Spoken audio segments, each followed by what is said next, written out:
तर बघा perfect tenses जे आहेत ते आपल्याला इथं अभ्यासायचं आहे. परफेक्ट टेन्स जो आहे आता आधीचा आपला कंटिन्युअस टेन्स झालेला आहे. साधा काळ जो आहे त्याचे वापर आपण पाहिलेले आहेत. साधा वर्तमान काळ, साधा भूतकाळ, साधा भविष्यकाळ, त्याचे वापर काय आहेत, त्याचं वाक्यरचना काय आहे ते पाहून झालेलं आहे आपलं. त्यानंतर चालू वर्तमान काळ, चालू भूतकाळ, चालू भविष्यकाळ हे सुद्धा आपण पाहिलेलं आहे आणि त्याचा वापर कसा केला जातो, त्याची वाक्यरचना कशी आहे हे सुद्धा आपण कालपर्यंत पाहिलेलं आहे.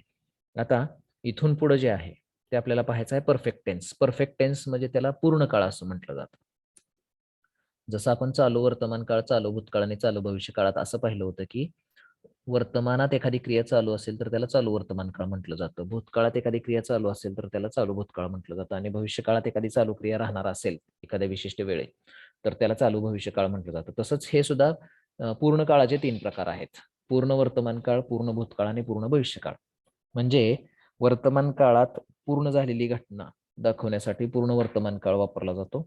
भूतकाळात पूर्ण झाली असलेली घटना जी आहे ती सांगण्यासाठी पूर्ण भूतकाळाचा वापर केला जातो आणि भविष्यकाळात एखाद्या विशिष्ट वेळी एखादी घटना जर पूर्ण होणार असेल तर ते दाखवण्यासाठी पूर्ण भूतकाळाचा वापर केला जातो. तर पूर्ण वर्तमान काळ जे आहे त्याचा वापर आपल्याला इथे सुरुवातीला आता पाहायचा आहे.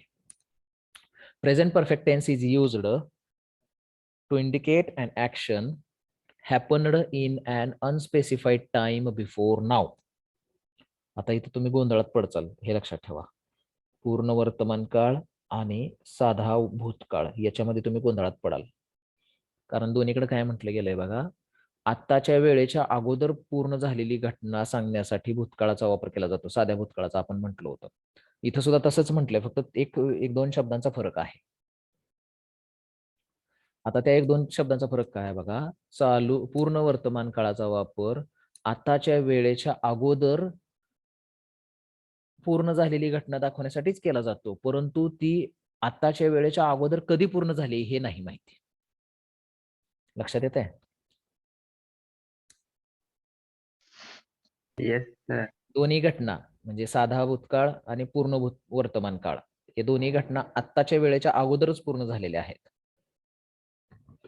परंतु साध्या भूतकाळात जी घटना सांगितली जाते त्याच्याबरोबर वेळ दाखवणारे शब्द आपल्याला वापरावे लागतात. For example yesterday, the day before वगैरे. परंतु इथं आपण असं सांगू शकत नाही की आत्ताच्या वेळेच्या अगोदर कधी ती घटना पूर्ण झाली. ते आपण सांगू शकत नाही. पुढे काय म्हटलंय बघा, you cannot use the present perfect with specific time expressions such as yesterday, 1 year ago, last week, when I was a child, when I lived in Japan, at that moment, that day, one day. अशा प्रकारचे शब्द जे निश्चित वेळ सांगतात असे शब्द आपल्याला पूर्ण वर्तमान काळामध्ये वापरता येत नाहीत. For example I have red that book yesterday असं म्हणता येत नाही आपल्याला. मी काल ते पुस्तक वाचलं आहे असं म्हणता येत नाही. आपल्याला ते काय म्हणावं लागतं, I read that book yesterday. मी ते पुस्तक काल वाचलं होतं.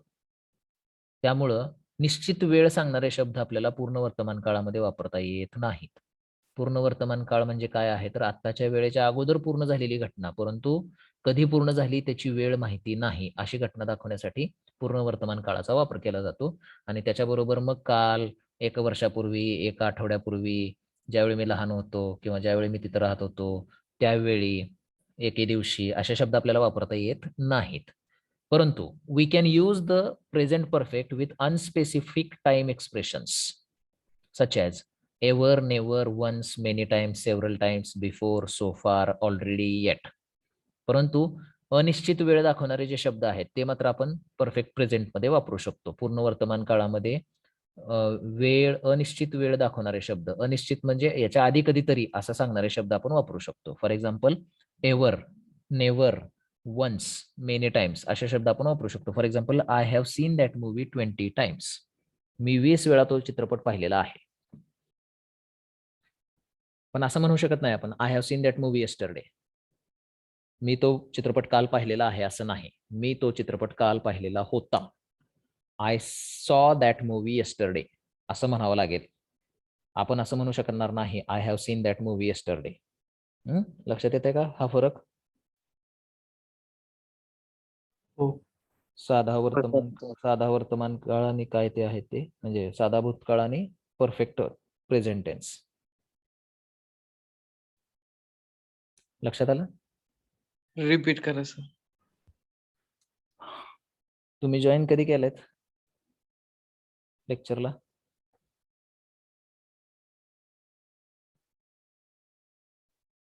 रिपीट करायला मला अडचण नाही, फक्त कसं आहे मी हे 2 वेळा रिपीट केले आत्ताच ऑलरेडी.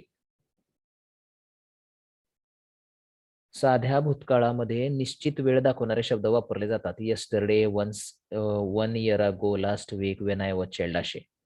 आणि पूर्ण वर्तमान काळामध्ये असे शब्द वापरता येत नाहीत. काल, 1 वर्षापूर्वी, 1 आठवड्यापूर्वी, 2 दिवसापूर्वी असे शब्द आपल्याला वापरता येत नाहीत.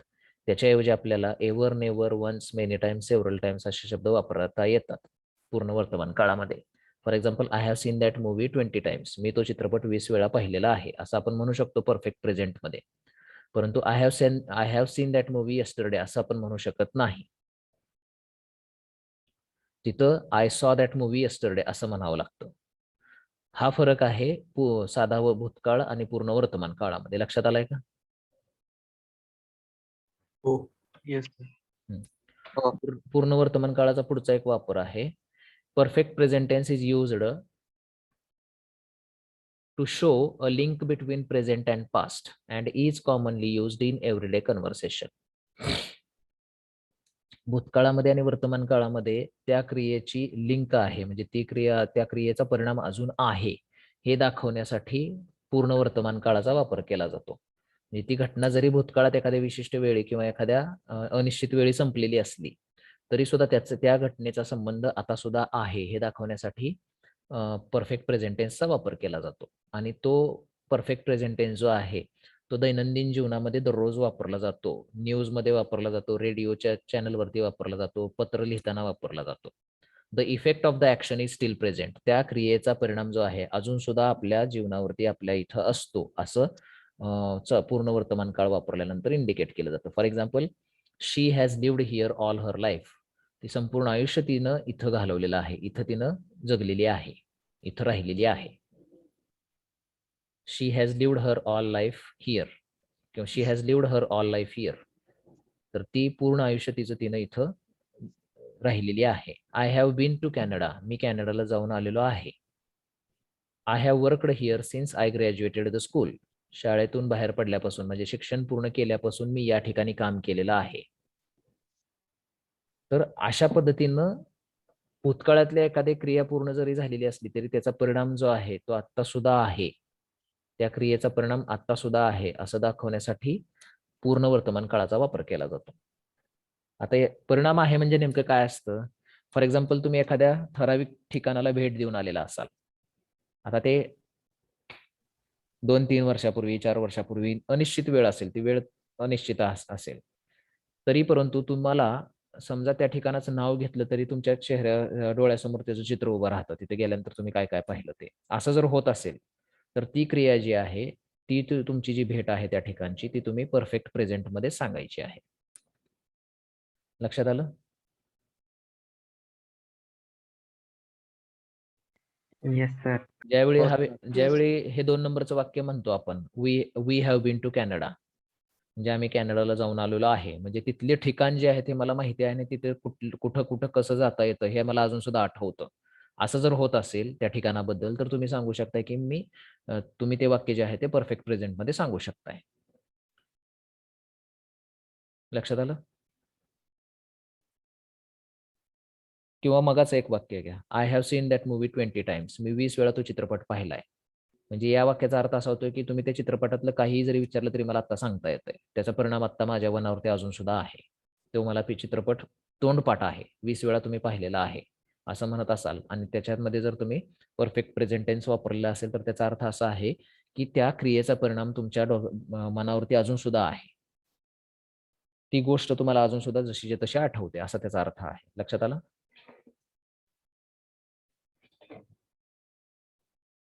हो. तर परफेक्ट टेन्स कोणतेही तुम्ही वापरा, त्याच्यामध्ये क्रियापदाचं तिसरं रूप हे महत्वाचं आहे. Remember the past participle form of main verbs.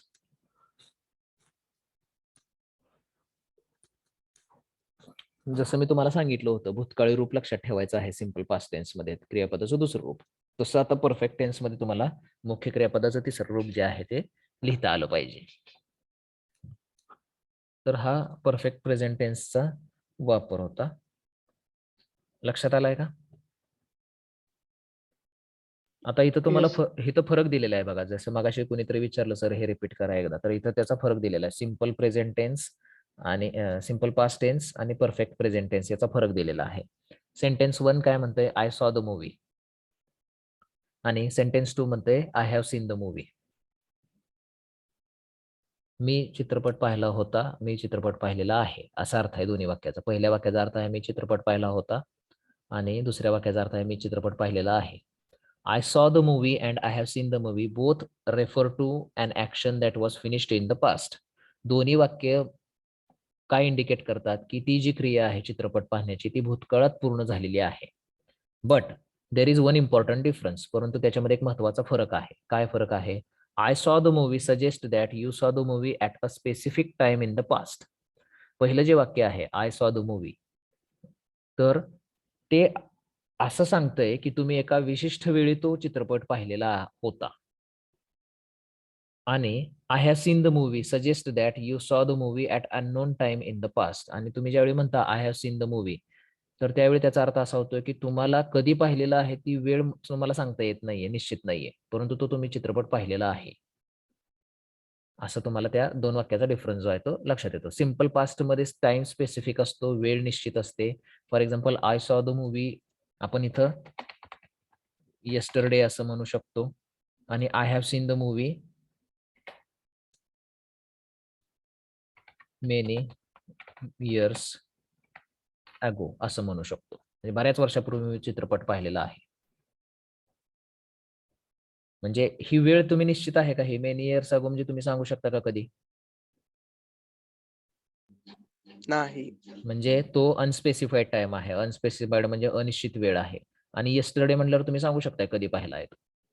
वेळ निश्चित आहे की नाही हे? येस्टरडे म्हणजे वेळ निश्चित आहे का? हो. Yes sir. हा, म्हणजे मग सिंपल पास्ट मध्ये निश्चित वेळ असते त्या क्रियेची, आणि परफेक्ट प्रेझेंट मध्ये मात्र वेळ निश्चित नसते. हा फरक आहे. लक्षात आला? हा डिफरन्स आपण सिंपल प्रेझेंट आणि सिंपल पास्ट आणि परफेक्ट प्रेझेंट मधला पाहिला. तर आता परफेक्ट प्रेझेंट टेन्सची वाक्यरचना बघा. सब्जेक्ट वाक्याच्या सुरुवातीला येतो, त्यानंतर हॅव किंवा हॅज येतं, त्यानंतर क्रियापदाचं तिसरं रूप येतं, त्यानंतर ऑब्जेक्ट येतं, आणि शेवटी कॉम्प्लिमेंट येतं. आता सब्जेक्ट आणि वर्ब कसं वापरायचं, टू हॅवचं वर्ब कसं वापरायचं, तर आय, वी, यू, यू आणि दे या सर्वांसाठी हॅव वापरायचं आहे. आणि ही, शी, इट तृतीय पुरुषी एकवचनी करता आहे, त्याच्यासाठी फक्त हॅज वापरायचं आहे. म्हणजे जसं आपण सिंपल प्रेझेंट टेन्स मध्ये ही, शी, इट हा करता आल्यानंतर येस किंवा येस प्रत्यय लावत होतो क्रियापदाला, मुख्य क्रियापदाला, तसंच इथं सहाय्यकारी क्रियापद वापरत असताना काय करायचं आहे, ही, शी, इट हे जे सहाय्यकारी क्रियापद आहे, हे जे करते आहेत, याच्या समोर सहाय्यकारी क्रियापद हॅज वापरायचं आहे चालू पूर्ण वर्तमान काळामध्ये. लक्षात आलं?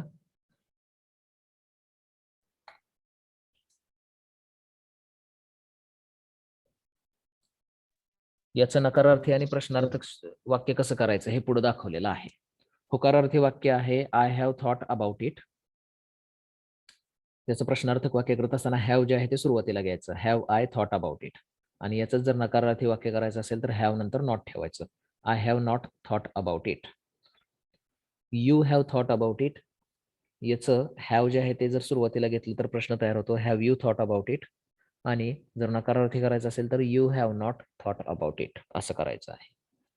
त्यानंतर होकारार्थी वाक्य he has thought about it, त्याचं प्रश्नार्थ करायचं असेल तर हॅज हे सुरुवातीला घ्यायचं आणि has he thought about it असा प्रश्न होईल. त्यानंतर he has not thought about it हे प्रश्नार्थक वाक्य, नकारार्थी वाक्य होईल. She has thought about it याचा प्रश्नार्थ करायचा असेल तर has she thought about it असं होईल, आणि नकारार्थी वाक्य she has not thought about it असं होईल. It has thought about it हे होकारार्थी वाक्य आहे, स्टेटमेंट आहे. याचा प्रश्नार्थ करायचा असेल तर हॅज जे आहे ते सुरुवातीला घ्यायचं, has it thought about it असं त्याचा प्रश्न होईल, आणि त्याचं नकारार्थी वाक्य it has not thought about it असं होईल. We have thought about it याचं प्रश्नार्थ करायचा असेल तर हॅव हे सुरुवातीला घ्यायचं, have we thought about it, आणि नकारार्थी करायचं असेल तर we have not thought about it. आणि शेवट they have thought about it याचा प्रश्न करायचा असेल तर हॅव सुरुवातीला घ्यायचं, have they thought about it, आणि याचं जर हे करायचं असेल, नकारार्थी वाक्य करायचं असेल तर दे have not thought about it, अशा पद्धतीनं प्रश्नार्थक आणि नकारार्थी वाक्य परफेक्ट प्रेझेंट टेन्सची तयार होतात. लक्षात आलं? Yes sir. तर हा परफेक्ट प्रेझेंट टेन्स आहे. Yes sir. एक्झाम्पल्स हे आहेत. परफेक्ट प्रेझेंट टेन्सची एक्झाम्पल्स तुम्हाला नोट्समध्ये दिली जातील, ती तुम्ही तयार करायची, सोडवायची आहेत सगळे. त्यानंतर पुढचा जो टेन्स आहे तो आहे परफेक्ट पास्ट टेन्स आणि याचा एकच वापर आहे. परफेक्ट पास्ट टेन्स आहे आणि याचा एकच वापर आहे. तो काय आहे बघा, परफेक्ट पास्ट टेन्स, त्यालाच पूर्ण भूतकाळ म्हणतात बरं का. तर त्याचा एकच वापर आहे. तो वापर काय आहे बघा, perfect past perfect tense is used to show that an action took place once or many times before another point in past. Perfect past टेन्सचा वापर कशासाठी केला जातो, तर अशी क्रिया जी एक वेळा किंवा अनेक वेळा एखाद्या भूतकाळातील विशिष्ट वेळे अगोदर पूर्ण झालेली आहे. भूतकाळातील एखाद्या विशिष्ट वेळे अगोदर एखादी क्रिया एक वेळा किंवा अनेक वेळा पूर्ण झालेली आहे असं दाखवण्यासाठी पूर्ण भूतकाळाचा वापर केला जातो. The effect of the action is not present on the current situation, आणि ती जी क्रिया पूर्ण झालेली आहे त्या क्रियेचा परिणाम जो आहे तो सध्याच्या परिस्थितीवरती नाही असं त्याच्यामधून दाखवलं जातं. तर for example, John had gone out when I arrived in the office. ज्यावेळी मी ऑफिसमध्ये आलो त्यावेळी जॉन निघून गेला. किंवा I had saved my document before the computer crashed. म्हणजे कॉम्प्युटर हा बंद पडण्या अगोदर मी माझे डॉक्युमेंट सेव्ह करून घेतलेले होते.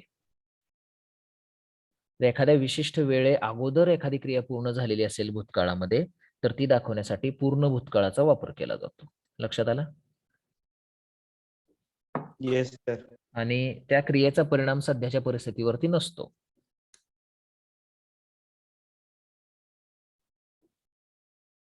फॉर एक्झाम्पल, जर एखाद्या व्यक्तीला आपण भेटलेलो असो पण तो व्यक्ती आता आपल्याला आठवत नसेल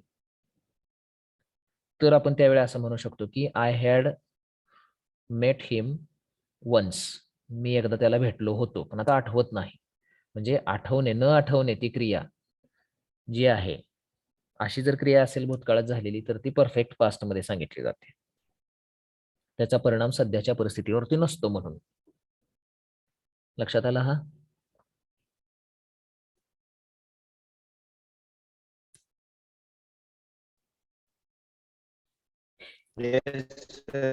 येस सर. त्याचं जे वाक्यरचना जी आहे ती अशा पद्धतीनं आहे.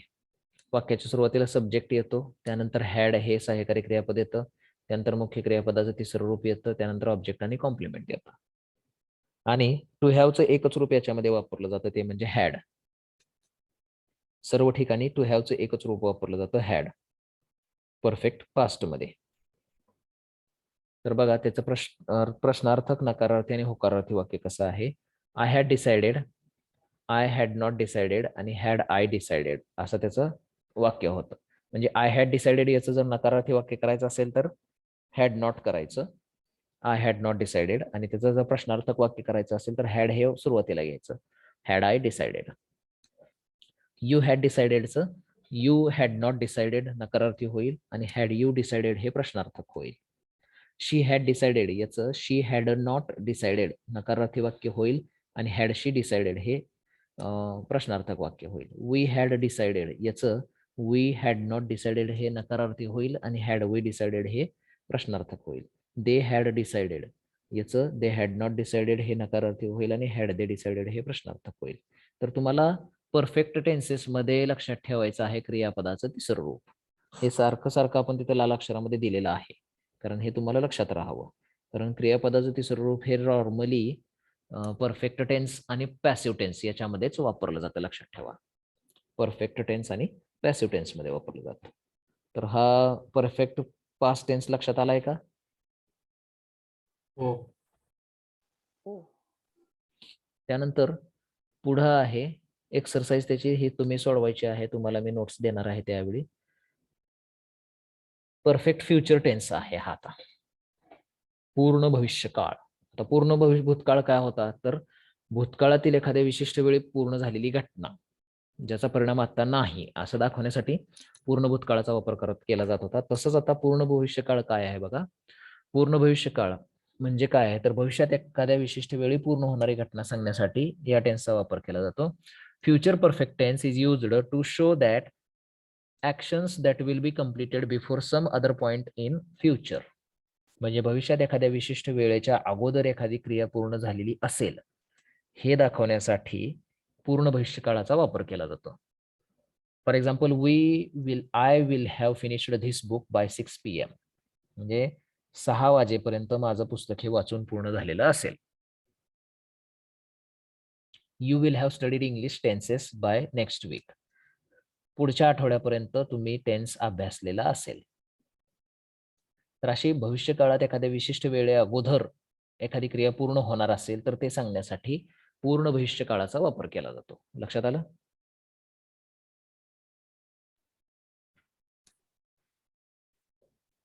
आलं का लक्षात? Yes sir. हो.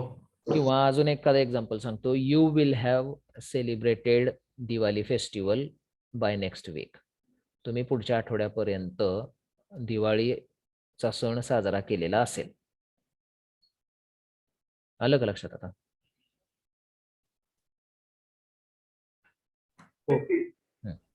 तर असा एकच वापर आहे पूर्ण भविष्यकाळाचा आणि त्याची वाक्यरचना जी आहे ती बघा काय आहे. वाक्यात सुरुवातीला सब्जेक्ट येतो.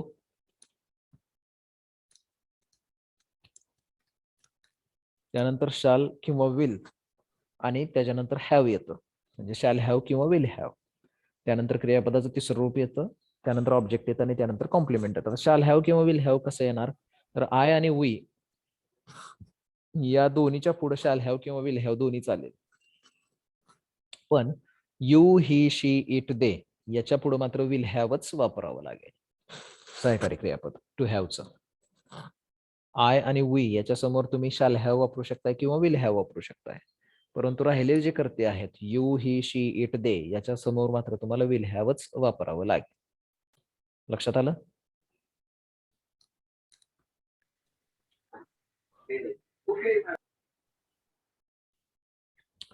तर त्याचा होकारार्थी नकारार्थी प्रश्नार्थ कसं होईल बघा.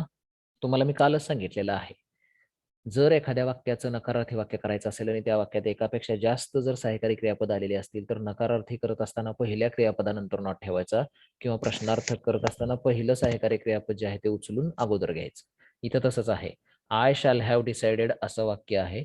त्याचं नकारार्थी करत असताना I shall not have decided not जे आहे ते पहिल्या सहाय्यकारी क्रियापदानंतर ठेवायचं आहे.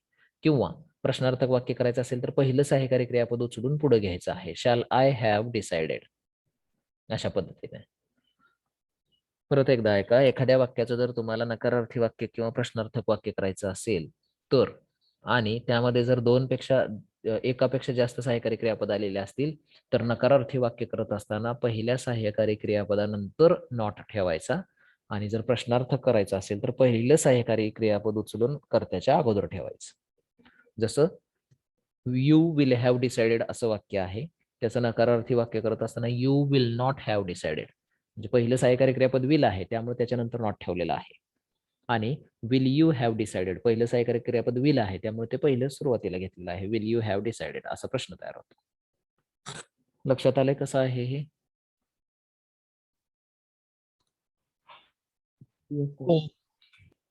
त्यानंतर she will have decided, she will not have decided आणि will she have decided, we shall have decided, we shall not have decided आणि शॅल वी हॅव डिसाइडेड आणि they will have decided, they will not have decided आणि will they have decided. तर अशा प्रकारे चालू पूर्ण वर्तमान काळाचं आपल्याला जे काही डिटेल्स आहेत त्या पाहता येतात. लक्षात ठेवायचं आहे, परत एकदा सांगतोय, पूर्ण काळामध्ये क्रियापदाचं तिसरं रूप येतं हे लक्षात ठेवायचं आहे. आलं लक्षात सगळ्यांच्या? ही पूर्ण भविष्यकाळाची एक्सरसाइज आहे ती तुम्ही सोडवायची आहे. त्यानंतर पुढं कंपॅरेटिव्ह बघायचं आपल्याला पूर्ण काळाचं.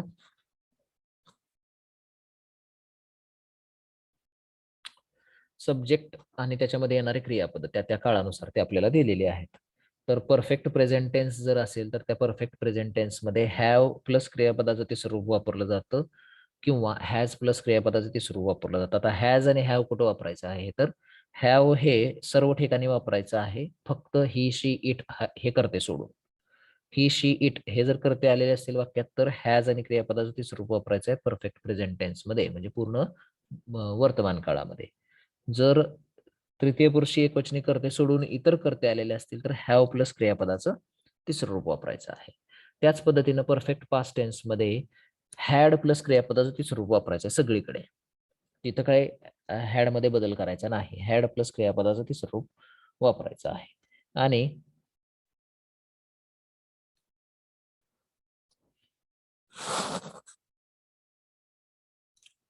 परफेक्ट फ्युचर मध्ये शॅल हॅव किंवा विल हॅव आणि क्रियापदाचं तिसरं रूप वापरायचं आहे. आता शॅल हॅव जे आहे हे आय आणि वीच्या अगोदर वापरा, तिथं विल हॅव सुद्धा चालतं, आणि बाकी सर्व ठिकाणी विल हॅव वापरायचं आहे. मात्र लक्षात आलं परफेक्ट टेन्सेस काय आहेत, कसे आहेत?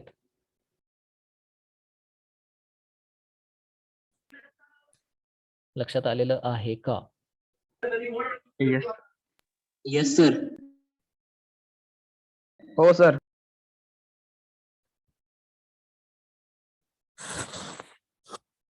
आता पुढचा टेन्स आपल्याला बघायचा, शेवटचा टाइप आहे परफेक्ट प्रोग्रेसिव्ह टेन्सेस, चालू पूर्ण काळ. चालू पूर्ण काळ काय आहे? तो काळ जो आहे तो चालू पण आहे आणि पूर्ण पण आहे. ती क्रिया जी आहे ती चालू पण आहे आणि पूर्ण पण आहे. असा काळ जो आहे तो चालू पूर्ण काळ असतो. आता क्रिया चालू पण आहे आणि पूर्ण पण आहे, हे कसं होतं? तर ते आपल्याला आता पुढे प्रत्येक टेन्सच्या स्वरूपामध्ये बघायचं आहे. तर पहिला आहे परफेक्ट प्रोग्रेसिव्ह प्रेझेंट टेन्स, चालू पूर्ण वर्तमान काळ. त्याला सुद्धा परफेक्ट कंटिन्युअस प्रेझेंट टेन्स असं सुद्धा म्हटलं जातं. तर हा जो टेन्स आहे तो कसा वापरला जातो बघा. The present perfect continuous tense, also known as the present perfect progressive tense, shows that something started in the past and is continuing at the present time. तो काय दाखवतो बघा, की एखादी क्रिया भूतकाळात सुरू झालेली आहे आणि ती अजून तशीच सुरू आहे आता सुद्धा, हे दाखवण्यासाठी चालू पूर्ण वर्तमान काळाचा वापर केला जातो. फॉर एक्झाम्पल, तुम्ही इंग्रजी कधीपासून शिकत आहात?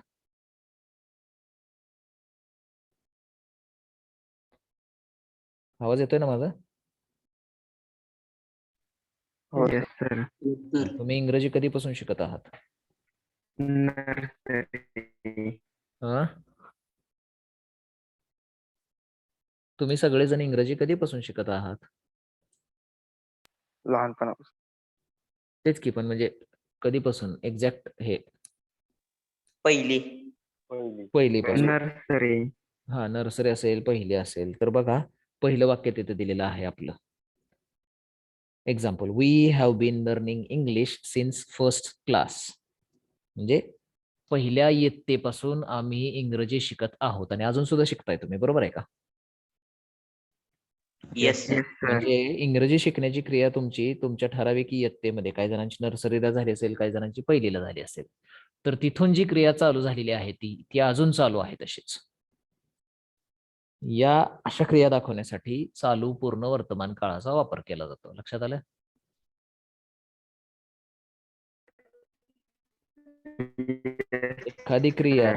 एखादी क्रिया भूतकाळात एखाद्या विशिष्ट वेळी सुरू झालेली आहे आणि ती अजून तशीच सुरू आहे, हे दाखवण्यासाठी चालू पूर्ण वर्तमान काळाचा वापर केला जातो. किंवा he has been doing his work for 3 hours. हे गेली 3 तास झालं तो त्याचं काम करत आहे, अजून सुद्धा तो काम करतोयच. तर अशा प्रकारच्या क्रिया दाखवण्यासाठी चालू पूर्ण वर्तमान काळाचा वापर केला जातो. The present perfect progressive tense has time expression along with prepositions since or for. चालू पूर्ण वर्तमान काळामध्ये सिन्स किंवा फॉर यापैकी एक प्रिपोजिशन जे आहे ते वापरलं जातं. आता कोणतं प्रिपोजिशन वापरल्यानंतर कोणतं वेळ दाखवणारा शब्द त्याच्यानंतर वापरला जातो हे आपल्याला बघायचं आहे. Specific time is indicated after since. म्हणजे एक निश्चित वेळ जी आहे ती सिन्स या क्रिया प्रिपोजिशन नंतर सांगितली जाते, आणि पिरियड ऑफ टाइम म्हणजे कालावधी जो आहे तो फॉर या प्रिपोजिशन नंतर सांगितला जातो. निश्चित वेळ जी आहे, निश्चित वेळ म्हणजे कधीपासून ती क्रिया सुरू झालेली आहे अशी निश्चित वेळ जी आहे ती सिन्स या प्रिपोजिशन नंतर दाखवली जाते. आणि क्रिया किती कालावधीसाठी चालू आहे ते कालावधी जो आहे तो फॉर या प्रिपोजिशन नंतर दाखवला जातो. फॉर एक्झाम्पल बघा, इथं वर पहिले 2 examples, we have been learning English since first standard. म्हणजे तुम्ही पहिलीत गेला कधी हे निश्चित आहे, बरोबर आहे? Yes. Yes. हा, मग त्या वेळेपासून तुम्ही इंग्रजी शिकत आहात, म्हणजे निश्चित वेळेपासून तुम्ही इंग्रजी शिकत आहात, हे सिन्स नंतर वापरलेलं आहे. सिन्स या प्रिपोजिशन नंतर एक निश्चित वेळ तुमची जी आहे ती दाखवलेली आहे, आणि तुम्ही किती कालावधीसाठी तो व्यक्ती काम करतोय, कालावधी जो आहे तो फॉर या प्रिपोजिशन नंतर सांगितला गेलेला आहे, चालू पूर्ण वर्तमान काळामध्ये. लक्षात आलं? Yes, sir. Yes, sir. Since या क्रियापदानंतर लक्षात ठेवा, आता ज्यावेळी तुम्ही अशी वाक्य सोडवाल परीक्षेमध्ये, त्यावेळी क्रियापदाचं स्वरूप जे आहे ते डू असं दिलं जाईल तुम्हाला. हॅज बीन इथलं काढून टाकलं जाईल आणि डू असं क्रियापद दिलं जाईल, आणि इथं फॉर किंवा सिन्स दिलं जाईल. तर ज्यावेळी असं फॉर आणि सिन्स याच्यानंतर वेळ दाखवणारे शब्द येतात, त्यावेळी डोळे झाकून चालू पूर्ण वर्तमान काळ लिहायचा.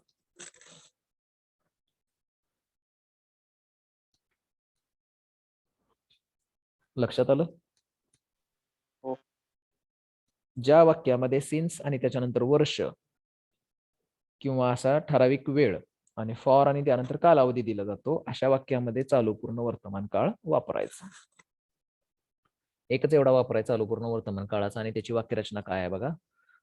चालू पूर्ण वर्तमान काळाची वाक्यरचना जी आहे ती सुरुवातीला सब्जेक्ट येतो, त्यानंतर हॅव किंवा हॅज येतं, त्यानंतर BEEN बीन येतं, त्यानंतर मुख्य क्रियापदाला ING प्रत्यय येतो, आणि त्यानंतर ऑब्जेक्ट आणि कॉम्प्लिमेंट येतं. आता हॅव बीन कधी वापरायचं, हॅज बीन कधी वापरायचं? पूर्ण काळामध्ये जसं हॅव आणि हॅजचा वापराचा नियम आपण पाहिला, तोच नियम इथं लागू आहे. करता जर तृतीय पुरुषी एकवचनी असेल हॅज, करता जर तृतीय पुरुषी एकवचनी असेल ही शी इट, तर त्यावेळी हॅज वापरायचा आहे, आणि बाकी सर्व ठिकाणी हॅव वापरायचा आहे. हॅलो. हा हा सर, आवाज येतो आमचा ऐकायला? हो, येतोय की सर. ओके सर, चालतं. चालू करा, कंटिन्यू. हो हो हो. कॅमेरा थोडा ऑन करताय का इकडला? कुणाचा? कंट्रोल माझ्याकडे. तुमच्याकडचं होस्ट करू का ते? तर हा, एक 2 मिनिट, मिनिटं जरा टेस्ट करू. होस्ट करतो, किंवा कॅमेरा तुमचा ऑन करू का? हा, कॅमेरा ऑन करा. मोर आणि नाही तर नाही, थांब, होस्टच करावं लागतंय. होस्ट केल्यानंतर माझं होस्ट, मी तुम्हाला होस्ट करतो, नंतर मला रिक्लेम होस्ट करा तुम्ही. केलंय होस्ट तुम्हाला. तिरकं थोडासा सरळ करा.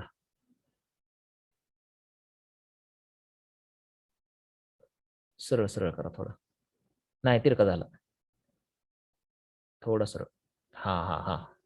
आणि असं नाही, खाली गेला. वर करा, थोडं वर करा. हा, आणि असा हे एका दिसतंय का?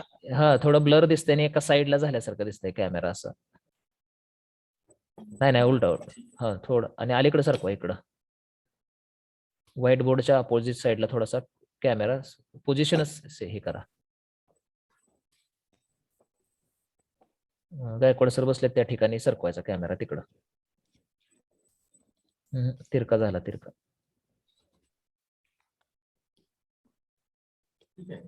तिरका आहे.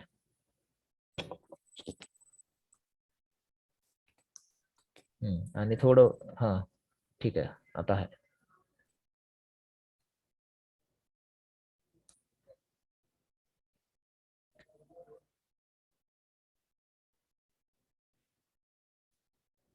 अक्षर ब्लर होत आहेत थोडेसे.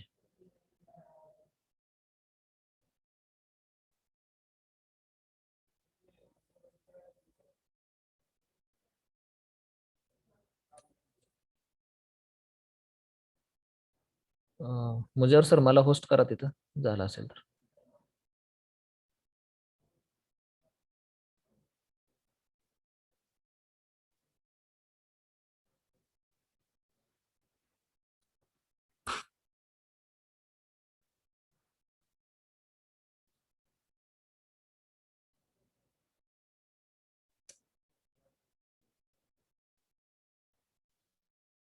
एकच मिनिट.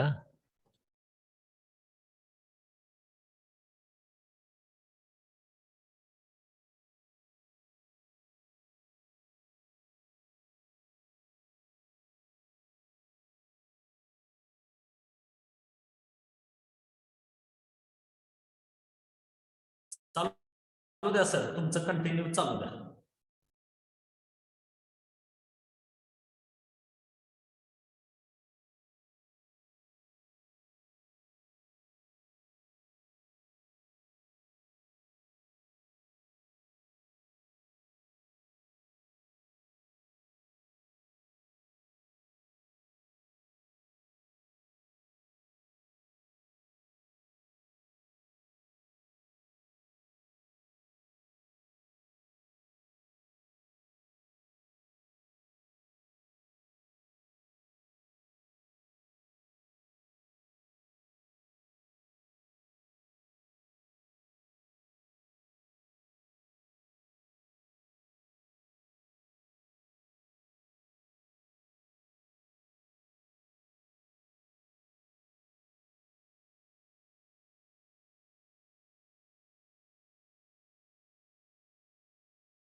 तर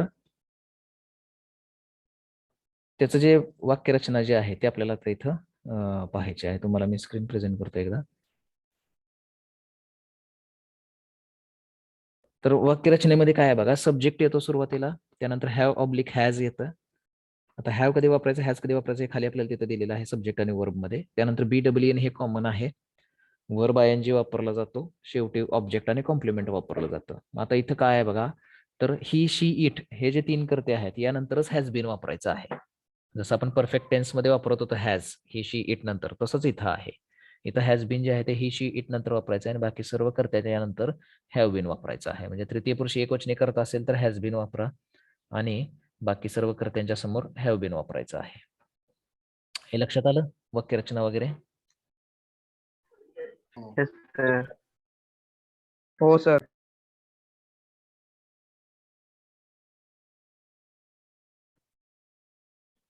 हा.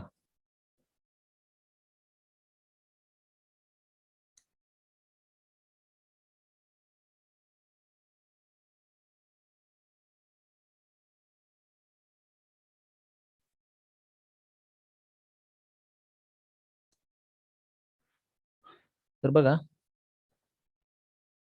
त्याचं होकारार्थी नकारार्थी. आता इथं काय आहे, तर मगाशी सांगितल्याप्रमाणे 2 सहाय्यकारी क्रियापद आलेले आहेत. त्याचं प्रश्नार्थक वाक्य आणि नकारार्थी वाक्य करायचं असेल तर पहिल्या सहाय्यकारी क्रियापदाचा वापर करायचा आहे. आय हॅव बीन वॉचिंग असं जर वाक्य असेल तर त्याचं हॅव जे आहे ते वाक्याच्या सुरुवातीला घ्यायचं आणि मग त्याचा प्रश्न तयार होतो. हॅव आय बीन वॉचिंग असं. आणि त्याचं जर नकारार्थी वाक्य करायचं असेल तर पहिल्या सहाय्यकारी क्रियापदानंतर नॉट ठेवायचं. I have not been watching. You have been वॉचिंगचं हॅव यू बीन वॉचिंग असं होईल. हॅव हे सुरुवातीला घ्यायचं जेणेकरून त्याचं प्रश्नार्थक वाक्य तयार होईल. आणि पुढे जे आहेत नकारार्थी वाक्य करायचं असेल तर you have not been watching अशा पद्धतीनं ते नकारार्थी वाक्य करायचं आहे. ही हॅज बीन वॉचिंग असं सेंटेन्स आहे. त्याचा प्रश्न करायचा असेल तर हॅज हे सुरुवातीला घ्यायचं. हॅज ही बीन वॉचिंग असं त्याचा प्रश्न तयार होईल. आणि नकारार्थी वाक्य करायचं असेल तर he has not been watching असं त्याचं होईल. त्यानंतर शी हॅज बीन वॉचिंग असं सेंटेन्स आहे. त्याचं जर प्रश्नार्थक वाक्य करायचं असेल तर has she been watching has सुरुवातीला घेऊन करायचं आहे. आणि जर त्याचा नकारार्थी करायचं असेल तर हॅज नंतर नॉट ठेवा. She has not been watching. It has been watching सुद्धा तसंच करायचं आहे. हॅज वाक्याच्या सुरुवातीला घेतलं की प्रश्न तयार होईल. हॅज इट बीन वॉचिंग असा. आणि नकारार्थी करायचं असेल तर it has not been watching. त्यानंतर वी हॅव बीन वॉचिंगचं हॅव सुरुवातीला घेतलं की हॅव वी बीन वॉचिंग असा प्रश्न तयार होईल आणि नकारार्थी होताना we have not been watching असं होईल. त्यानंतर अफर्मेटिव्ह होकारार्थी वाक्य दे हॅव बीन वॉचिंग आहे, त्याचा प्रश्न करायचा असेल तर हॅव दे बीन वॉचिंग असं होईल आणि नकारार्थी they have not been watching. अशा पद्धतीने ते नकारार्थी आणि प्रश्नार्थक वाक्य त्याचे तयार होतील. लक्षात आलं?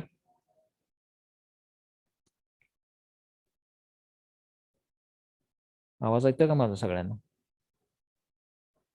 हो सर. मग विचारतोय लक्षात आलं का? काहीच रिप्लाय देत नाहीयेत. हो. त्यानंतर ही एक्सरसाइज तुम्ही सोडवा, कारण तुम्ही हे वाचल्यानंतर तुम्हाला सोडवणं, लिहिल्यानंतर तुम्हाला सोडवल्यावर समजून घेईल.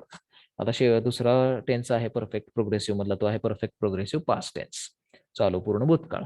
तर आता त्याचा वापर कसा केला जातो बघा. चालू पूर्ण भूतकाळ जो आहे, past perfect progressive tense is used to show that something started in the past and continued up until another point of time in past.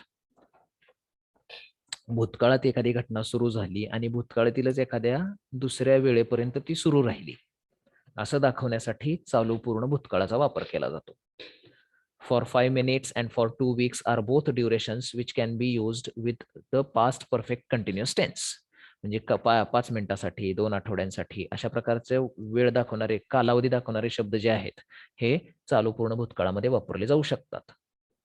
लक्षात ठेवा इथं notice that this is related to the present perfect continuous. आता इथं लक्षात ठेवा की चालू पूर्ण वर्तमान काळामध्ये सुद्धा असं आलेलं होतं कालावधी. However, the duration does not continue until now and it stops before something else in the past. परंतु चालू पूर्ण वर्तमान काळ आणि चालू पूर्ण भूतकाळ याच्यामध्ये फरक काय आहे बघा,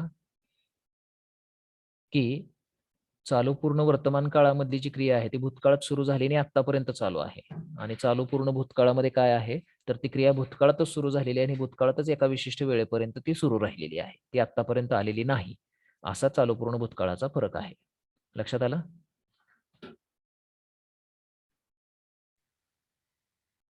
लक्षात आलंय का हे? ओके. चालू पूर्ण वर्तमान काळात आपण काय म्हणतो, ती क्रिया भूतकाळात सुरू झाली आणि ती आतापर्यंत तशीच चालू आहे, हे चालू पूर्ण वर्तमान काळ झाला. आणि चालू पूर्ण भूतकाळ काय आहे तर ती क्रिया भूतकाळात सुरू झाली आणि भूतकाळातच एका विशिष्ट वेळेपर्यंत ती सुरू राहिली. For example, I had been waiting for you for 3 hours, then I went. म्हणजे मी तुझी 3 तास वाट पाहिली आणि मग मी निघून गेलो. आता 3 तास वाट पाहिलेली आहे त्यानं, बरोबर आहे, परंतु त्याच्यानंतर जी क्रिया झालेली आहे त्यामुळे वाट पाहण्याची क्रिया थांबलेली आहे. I had been waiting for you for 3 hours. मी 3 तास तुझी वाट पाहिली. देन आय वेंट म्हणजे मी गेल्यानंतर वाट पाहण्याची जी माझी क्रिया होती ती थांबलेली आहे. म्हणजे भूतकाळातच 3 तासाच्या पूर्वी पहिल्या तासातच ती सुरू झाली, 3 तास ती क्रिया तशी चालू राहिली आणि 3 तासानंतर दुसरी क्रिया सुरू झाली निघून जाण्याची आणि त्यामुळे ती वाट पाहण्याची क्रिया थांबली. तर अशी क्रिया दाखवण्यासाठी चालू पूर्ण भूतकाळाचा वापर केला जातो. आलं लक्षात?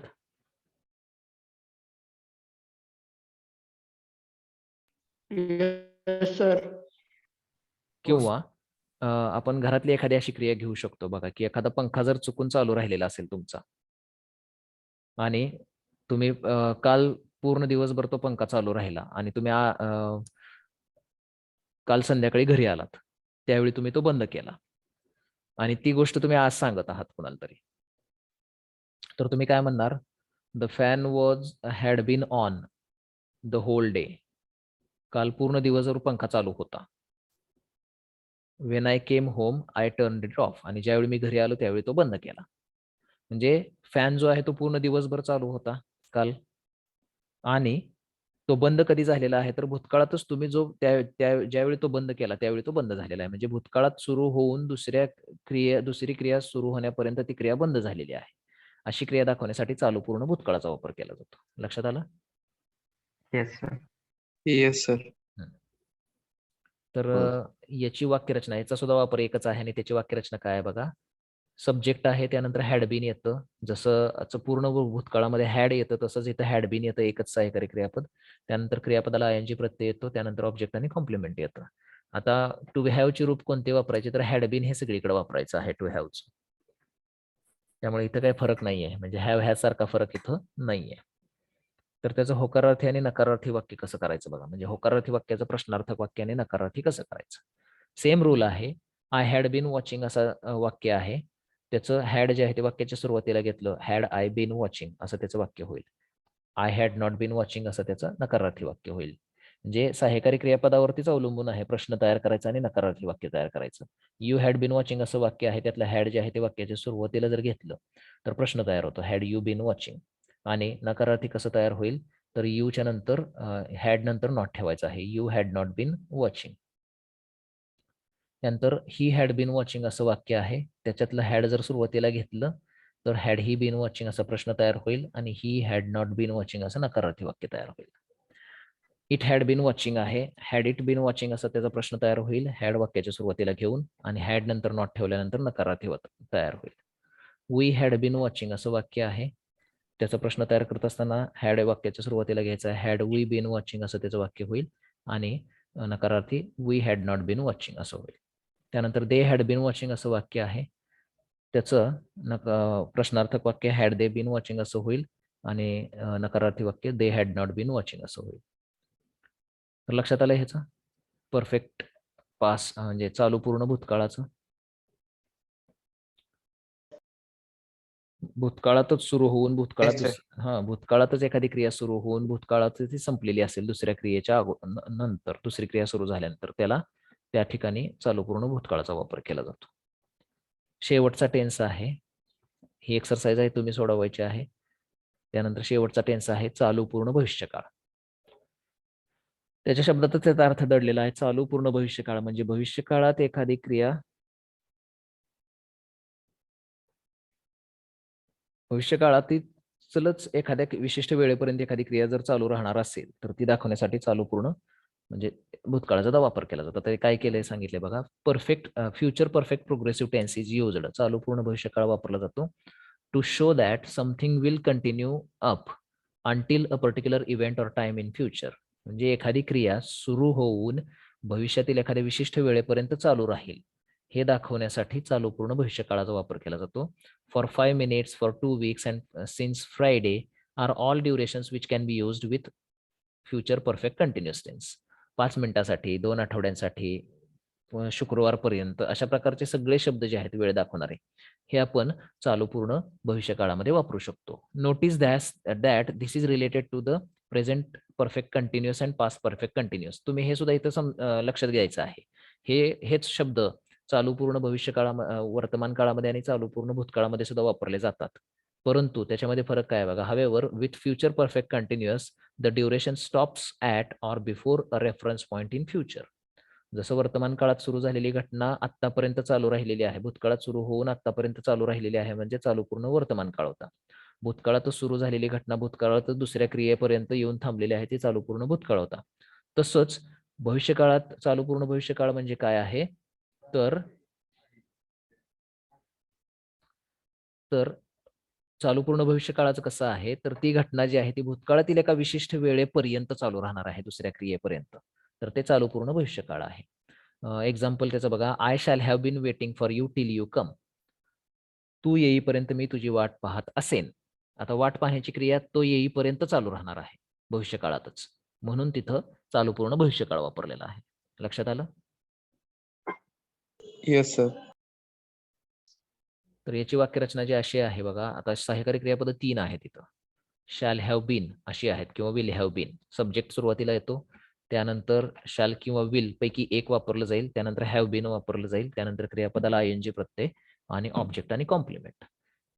आता कोणत्या सब्जेक्ट समोर काय वापरायचं, तर आय आणि वी बरोबर शॅल हॅव बीन वापरा आणि इतर सर्व ठिकाणी विल हॅव बीन वापरा. आय आणि वी बरोबर शॅल हॅव बीन वापरायचं आहे जसं इथं वापरलेलं आहे, आणि बाकी सर्व ठिकाणी विल हॅव बीन वापरायचं आहे जसं या ठिकाणी वापरलेलं आहे. लक्षात आलं? लक्षात आलं का? Yes sir. Yes sir. आता ह्याचं नकारार्थी होकारार्थी प्रश्नार्थक नकारार्थी प्रश्नार्थक कसं करायचं. आय विल हॅव बीन तुम्हाला सांगितलेलं आहे, पहिलं सहाय्यकारी क्रियापदाचा वापर करायचा नकारार्थी करण्यासाठी किंवा प्रश्न करण्यासाठी. तर I will have been living याचं I won't have been living, will नॉटचा शॉर्ट फॉर्म आपण तुम्हाला सांगितले, short form simple future tense सांगताना विल नॉटचं वोंट होतं. तर आय विल हॅव बीन लिव्हिंगचं I won't have been living असं होईल आणि will I have been living असा प्रश्न होईल किंवा won't I have been living असा नकारार्थी प्रश्न. त्यानंतर यू विल हॅव बीन लिव्हिंगचं you won't have been living किंवा will you have been living किंवा won't you have been living असा त्याचा प्रश्न होईल. त्यानंतर ही विल हॅव बीन लिव्हिंगचं he won't have been living will he have been living किंवा won't he have been living असा.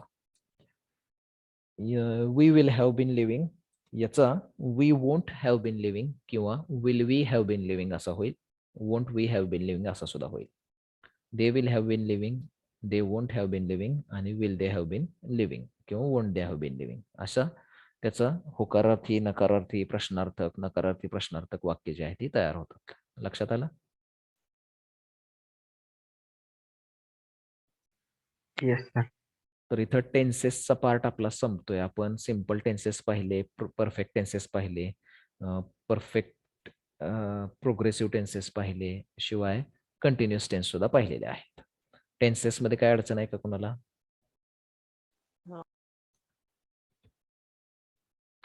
आता वर्कबुक मध्ये एक्सरसाइज कशी येते बघायची आपल्याला थोडीशी. वर्कबुक मध्ये एक्सरसाइज कशी येते बघा.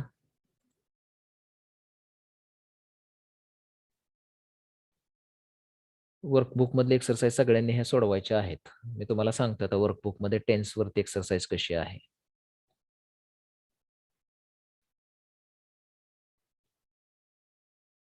हे types of sentences sentence transformation आहे. त्यानंतर टेन्सेसचा पार्ट होता हा. हे सुद्धा पार्ट तुम्हाला टेन्सेस समजून घेण्यासाठी सोपा आहे. हे सुद्धा एकदा वाचा. वर्कबुक मध्ये 12 नंबर पेज पासून टेन्सेस सुरू होते ते सुद्धा एकदा तुम्ही वाचा. सगळे टेन्सेस तिथे दिलेले आहेत, त्याचे वापर वगैरे सगळं दिलेलं आहे. ते सुद्धा एकदा एक्झाम्पल घेऊ बघून ते वाचा व्यवस्थित. ते सुद्धा तुम्हाला समजेल, सोप्या भाषेत आहे ते सुद्धा. तर इथं सॅम्पल एक्सरसाइज दिलेली आहे बघा. एक्सरसाइज कशी दिली आहे. When you arrive tonight we dash go out for dinner. असे एक्सरसाइज तुम्हाला तिथे दिली जाते. तर हे 20 सेंटेन्सेस जे आहेत ते तुम्हाला सोडवायचे आहेत. आता एक एक्झाम्पल तुम्हाला इथे सोडवून दाखवतो. When you arrive tonight, आज रात्री तू आल्यानंतर. मग आता आज रात्री आल्यानंतर मध्ये कधीची घटना आहे ही? कोणत्या काळातली आहे? कोणत्या काळातली आहे? फ्युचर टेन्स मधली आहे. म्हणजे मग इथं कोणता वापरला पाहिजे आपल्याला? फ्युचर वापरायला पाहिजे. मग फ्युचर, सिंपल फ्युचर वापरायचं आहे. म्हणजे when you arrive tonight we shall go out for dinner असं त्याचं वाक्य होईल. लक्षात आलं? हो. किंवा वेन एव्हर वी मीट, जेव्हा जेव्हा आम्ही भेटतो तेव्हा काय करतो हे पुढे सांगितलेलं आहे. We dash plan a trip. आता जेव्हा जेव्हा भेटतो म्हणजे ही क्रिया कशी आहे?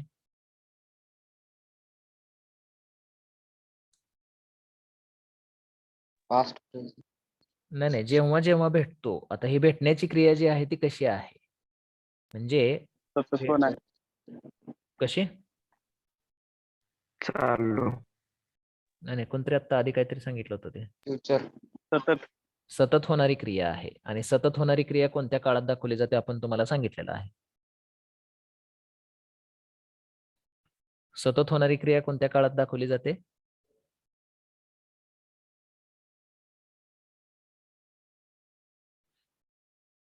अगोदरचं तुमचं सगळं विसरलं दिसतंय बघ. सतत होणारी क्रिया जी आहे ती सिंपल प्रेझेंट मध्ये दाखवली जाते. सतत होणारी क्रिया, रेग्युलर ऍक्शन आपण म्हटलं होतं सिंपल प्रेझेंटला. तर whenever we meet we plan a trip. प्लॅनला प्लॅन आहे तसं लिहायचं क्रियापदाचं पहिलं रूप साध्या वर्तमान काळातलं. लक्षात आलं?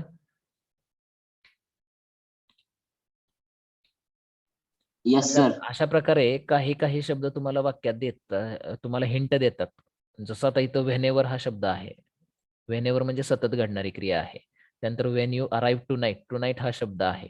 तर याच्यानुसार तुम्हाला इथला कुठला काळ वापरायचा हे लक्षात येतं. तेच टेक्निक जे आहे ते बाकी सगळ्या वाक्यासाठी वापरायचं आहे आणि तुम्हाला ही वाक्य सोडवायची आहेत. लक्षात आलंय?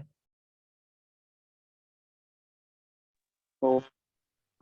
तर आज तुम्हाला ट्रान्सफॉर्मेशन ऑफ सेंटेन्सेस त्याचं पाठवूनच देतो डायरेक्ट. आता इथं तुमची बी डिव्हिजन आहे ना. नोट्स कुठपर्यंत आलेत तुम्हाला माझ्याकडून?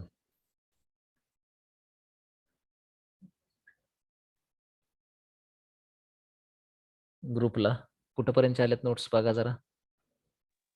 टाइप ऑफ सेंटेन्सेस पर्यंत आले टाइप्स सर. ऑफ सेंटेन्सेस पर्यंत पाठवलेलं आहे. म्हणजे तुम्हाला आता इथं ट्रान्सफॉर्मेशन ऑफ सेंटेन्स द्यावे लागेल. बरोबर आहे.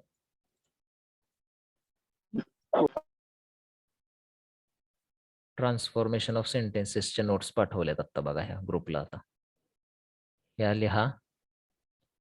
ट्रान्सफॉर्मेशन ऑफ सेंटेन्स नंतर आता तुम्हाला टेन्सेसच्या पाठवाव्या लागतील. बरोबर आहे.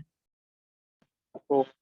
तर टेन्सेसच्या आज मी पाठवून देतो तुम्हाला. आधी हे तुमच्या काय करा, टाइप्स ऑफ सेंटेन्सच्या लिहून काढा तुम्ही. तुमच्या बरोबर बी डिव्हिजनला ए डिव्हिजनला पण पाठवतो. ट्रान्सफॉर्मेशन ऑफ सेंटेन्सेस राहिले त्यांना पण पाठवायचं.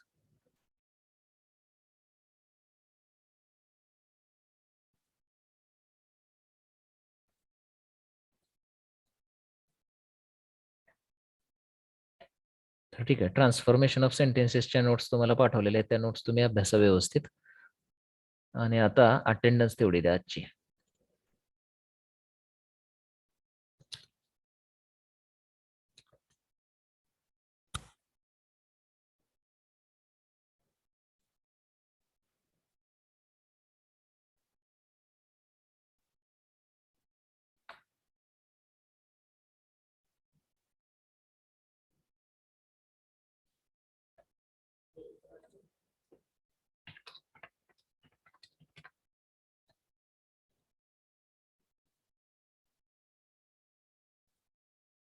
डुबल Mangesh, present. Hakim Jabbar, present sir. Lendwe Swapnil, present. Shinde Ashish, Bachute Ratnadeep, present. Bagwan Sahil, present. Hake Avinash, Joglekar Sarthak, present sir. Lengare Arjun,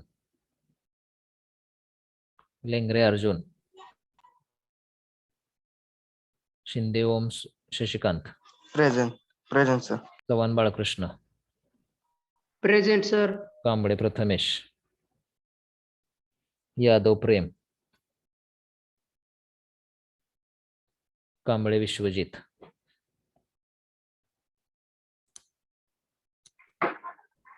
लोणावळे Ajit, yes sir. Kale Suhas, present sir. Jadhav Sanket, present sir. Kendale Prathamesh, yes sir. Kolekar Rohit,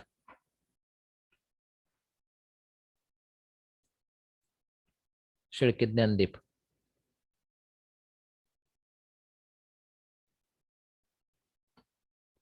थोरे आणि सिद्ध, present sir. Mohite Rohit, present sir. Dhotre Rushikesh, present sir. Gore Vishwas, present sir. Bhosale Saurabh, present sir. Pandhare Aviraj, present sir. Tamboli Imran, present sir. Patil Chaitanya, present sir. Shendge Bhanudas, Patil Pawan, present sir. Purvat Soham, yes sir. Sanket Sutar, present sir. Lokare वैष्णव,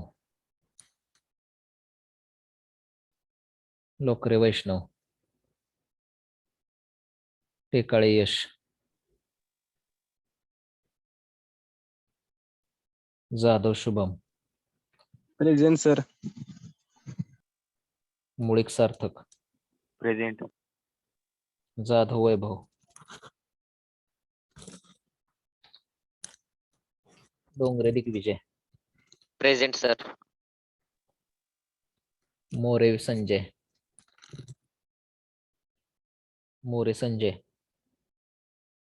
दुधाळ Swapnil, yes sir. Dahane Kanhaiya, yes sir. Ajbe किरण, present sir. Jagtap Ashish, present sir. Girisagar Vaibhav, yes sir. Bedre Vishwajit, Borate Vineet, present sir. Jodwe Samarth, present sir. Mule Atharva. Present sir. कुठं होता 2 लेक्चरला मागच्या? Sir होतो पण तुमच्या लेक्चरला नव्हतो. होतो पण नव्हतं म्हणजे कसं? होतो पण तुमच्या लेक्चरला नव्हतो. का बरं? ते तेव्हा जरा प्रॉब्लेम होता सर. प्रेझेंट करायचं सगळे लेक्चर. हा sir. Chavan Vaibhav, Chavan Vaibhav, Agavane Pratik, present sir. Pawar Sahil, present sir. Pawar Shrinath. Present sir. काल कुठं होता प्रवार? काम होतं सर. काम ठेवायचं बाजूला, लेक्चर असतं महत्वाचं आपलं. साळुंके अवधूत,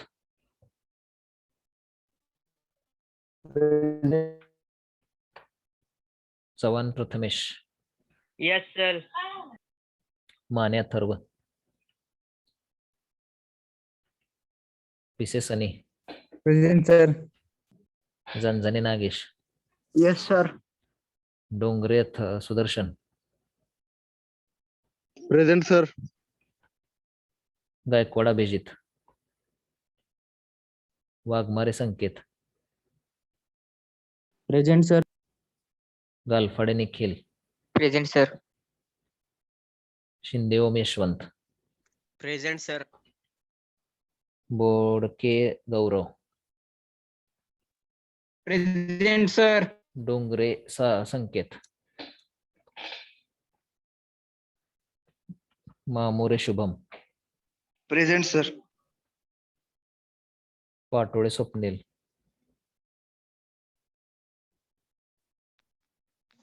पाटोळे स्वप्नील, डहाणे निखिल. Present sir.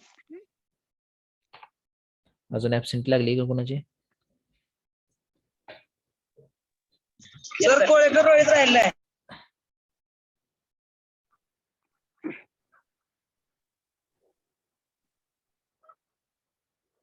कुठं होतं कोळेकर कालचे 2 लेक्चर, 3 लेक्चर? कोळेकर रोहित. याच्या आधीचे कुठलेच लेक्चर केले नाहीत तुम्ही माझे? हा, रोहित कोळेकर.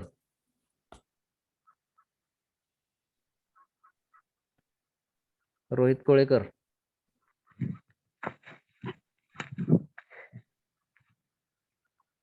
रोहित कोळेकर.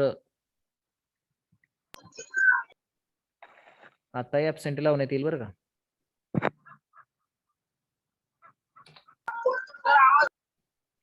फोन करा परत क्लास टीचरला तुमच्या. Hello sir. हा, हक्के अविनाश राहिले. मग कुठे गेला होता मगाशी? सर कॉल आलता. उचलायचा नाही कॉल लेक्चर मध्ये. कोणाची राहिली का प्रेझेंट अजून?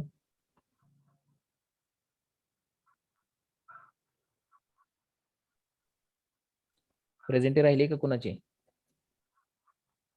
No sir. No sir. ठीक आहे, अजून आपल्याला 15 मिनिटं वेळ आहे.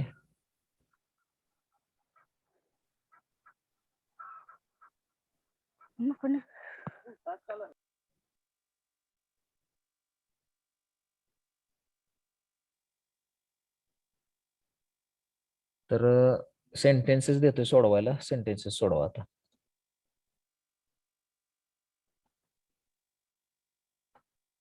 टेन्सेस इन इंग्लिश मधले सिंपल प्रेझेंटचे सेंटेन्सेस सोडवायचे आता.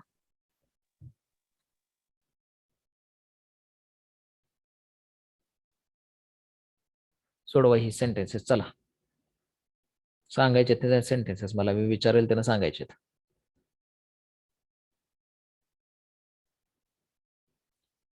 केले का सुरुवात सोडवायला?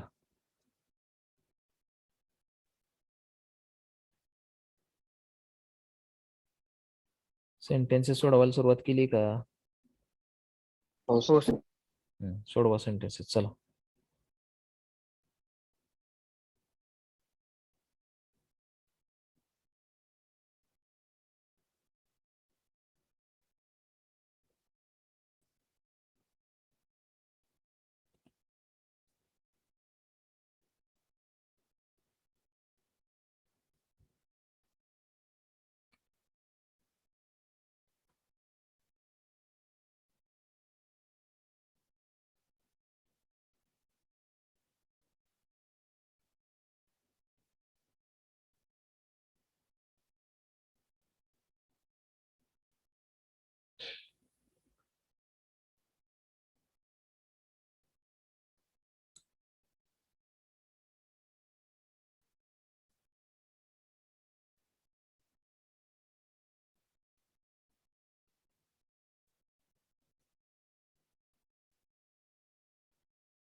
झाले लिहून सगळ्यांचं?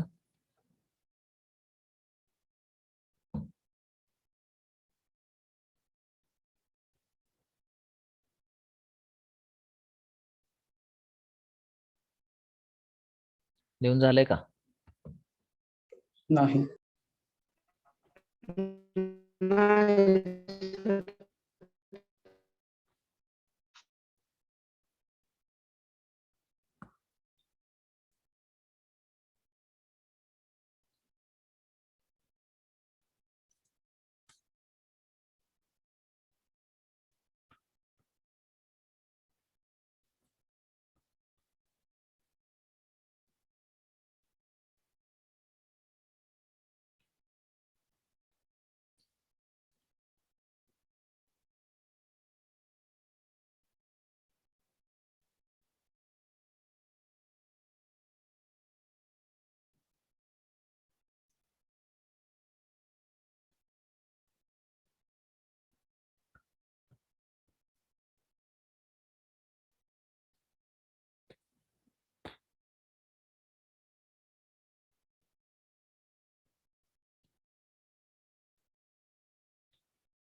झालंय का सगळ्यांचं?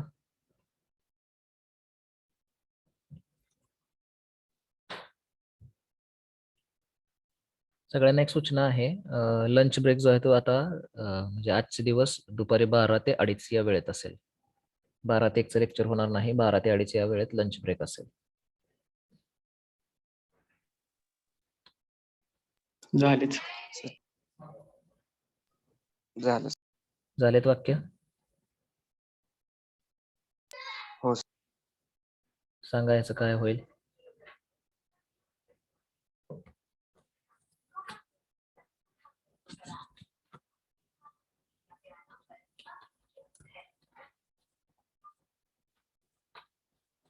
सेकंड सेंटेन्स काय होईल सांगा? बीन हा, been it has been. Last night म्हटलेलं आहे, मग हॅज बीन कसं होईल? It had been. It was been. हा? Was been. मी तुम्हाला सांगितलंय बी हे सहाय्यकारी क्रियापद जर कंसात आलं तर एज आर वॉज वेअर पैकी एक सहाय्यकारी क्रियापद वापरायचं आहे. परत तुम्ही BWN कशाला वापरताय त्याबरोबर? Was will be. हा, विल बी. लास्ट नाईट म्हटले, लास्ट नाईट म्हणजे काल रात्री. विल बी कसं होईल? It was fantastic show last night. बरोबर आहे. It was fantastic show last night. Last night हा शब्द आहे तो तुम्हाला सांगतोय कोणत्या वाक्यात काळ कोणता वापरायचा आहे ते. त्यामुळे तो लक्षात ठेवायचा शब्द नेहमी. असे शब्द लक्षात ठेवायचे जे तुम्हाला काळ इंडिकेट करतात वाक्यामध्ये. हा, तिसरा sentence, we dash book 2 tickets for the show tonight. Had booked. आज रात्री म्हटलेलं आहे, मग हॅड बुकड कसं येईल? We were booked.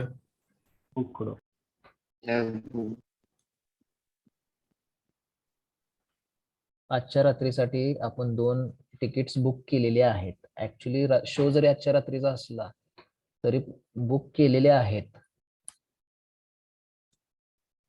बुक करण्याची जी क्रिया आहे ती ऑलरेडी घडून गेलेली आहे.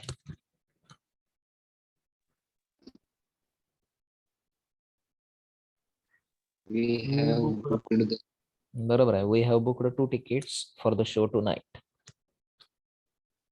आजच्या रात्रीच्या शो साठी 2 तिकीट आपण बुक केलेले आहेत.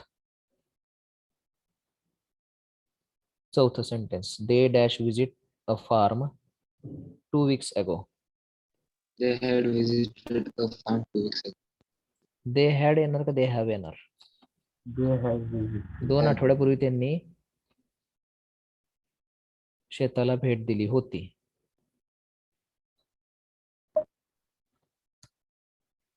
दे had visited a farm 2 weeks ago.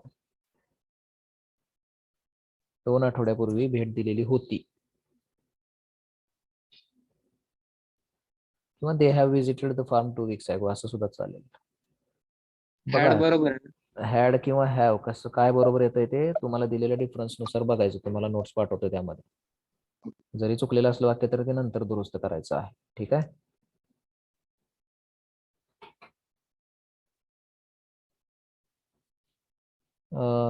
We dash not use the computer last night. Did not use. हा, लास्ट नाईट म्हटलं की पास्ट टेन्स वापरायचं आणि त्याचा नकारार्थी वाक्य करायचं म्हणजे डिड नॉट.